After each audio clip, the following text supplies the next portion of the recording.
દાહોદ જિલ્લાના Limkheda division police દ્વારા વિવિધ દરોડા અને કાર્યવાહી દરમિયાન જપ્ત કરવામાં આવેલ ₹4 કરોડથી વધુની કિંમતનો વિદેશી દારૂ દાહોદ નજીક ઇન્દોર અમદાવાદ હાઈવે પર આવેલ રડિયાતી ગામની સીમમાં નાશ કરવામાં આવ્યો।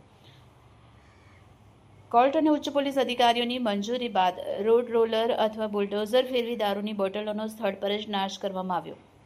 આ કામગીરી sub divisional magistrate, SP, DYSP તથા પ્રોહિબિશન અને એક્સાઇઝ વિભાગના અધિકારીઓની પ્રત્યક્ષ ઉપસ્થિતિમાં હાથ ધરવામાં આવી। રાજસ્થાન અને મધ્યપ્રદેશની સરહદ નજીક હોવાને કારણે દાહોદ જિલ્લો દારૂની હેરફેર માટે સંવેદનશીલ ગણાય છે, જેથી પોલીસ દ્વારા સમયાંતરે પકડાયેલા આવા મુદ્દામાલનો નિયમ અનુસાર નાશ કરવામાં આવે છે।